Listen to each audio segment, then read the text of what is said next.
Barclays boss Jes Staley is shell-shocked, angry and upset at the conclusion of a probe into his links to sex offender Jeffrey Epstein, which has led to his sudden exit from the bank. Insiders close to Mr. Staley said he was surprised by city regulators' findings. They have been investigating if Mr. Staley's links with the dead financier were closer than first thought. Barclays said it had been made aware of the conclusions of the probe and Mr. Staley's intention to contest them. The bank said the board and Mr. Staley had both agreed he would step down as chief executive with immediate effect. Regulators began investigating the Barclays boss after getting a cache of emails between the men from Mr. Staley's former employer. Before joining Barclays, the married father of two was an executive at U.S. bank J.P. Morgan, where Epstein, who took his own life in 2019 while in prison, was already a client. Over many years, Epstein, who was convicted of trafficking a minor for prostitution in 2008 and served 13 months in custody, cultivated contact with the rich and powerful, including former U.S. Presidents Bill Clinton and Donald Trump.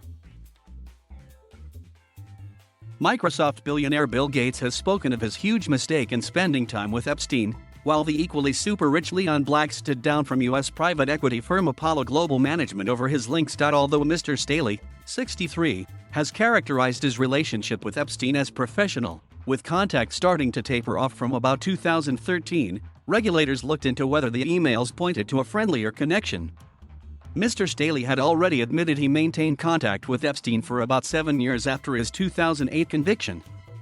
And it is also known Mr. Staley visited Little St. James, a retreat owned by Epstein in the U.S. Virgin Islands in 2015, months before taking the top job at Barclays. This is not the first time the board of Barclays has been blindsided by Jes Staley, but it will now be the last.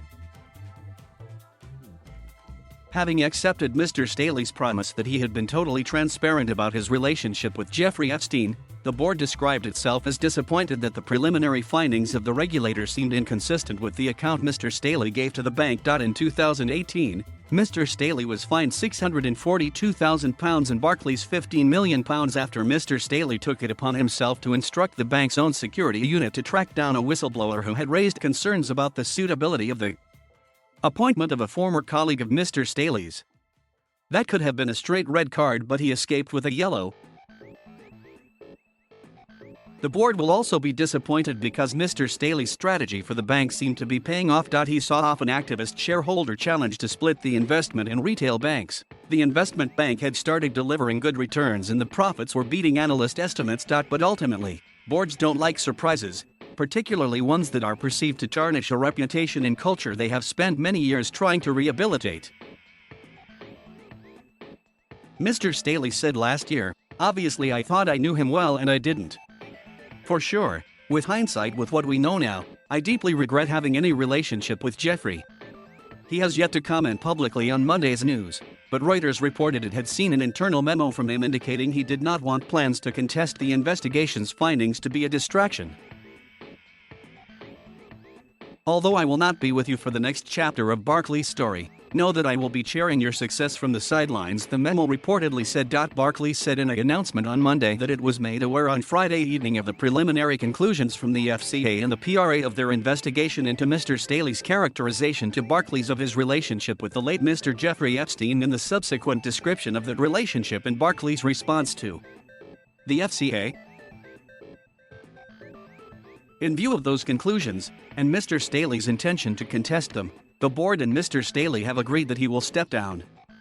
It should be noted that the investigation makes no findings that Mr. Staley saw, or was aware of, any of Epstein's alleged crimes, which was the central question underpinning Barclays' support for Mr. Staley following the arrest of Mr. Epstein in the summer of 2019.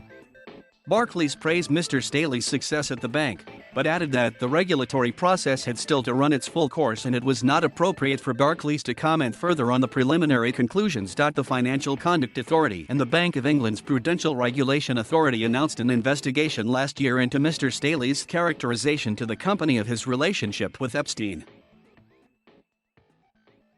Barclays said last year that following Epstein's death in 2019, Mr. Staley had volunteered and gave to certain executives, and the chairman, an explanation of his relationship with Mr. Epstein. The probe's conclusions are yet to be made public, but Hargreaves Lansdowne senior investment analyst Susanna Streeter said it seems clear they are critical of Mr. Staley.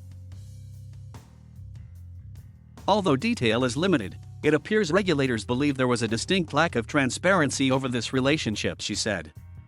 It's understood Mr. Staley will contest the conclusions, and clearly the board want to distance Barclays from what could be a long drawn-out process. Mr. Staley has faced regulatory scrutiny before during his 6 years at Barclays. In 2018, he was fined £642,430 by the FCA and PRA for trying to unmask a whistleblower who had raised concerns about a senior executive appointment at the bank's U.S. operation. Many commentators thought the chief executive was lucky to stay in his job. Under the terms of his contract with Barclays, Mr. Staley will receive 12 months' pay, totaling £2.4 million, as well as his pension allowance of £120,000 for the year, and any other benefits. He will be replaced as chief executive by Mr. C.S. Venkatakrishnan, known as Venkat, subject to regulatory approval. The board said Venkat had been identified as its preferred candidate for the role over a year ago. Reuters said it had seen another internal memo from Venkat, telling staff Mr. Staley's strategy at Barclays was the right one, although he added he would announce changes to the organization in the coming days. In a statement, the FCA and PRA said they do not comment on ongoing investigations or regulatory proceedings beyond confirming the regulatory actions as detailed in the firm's announcement.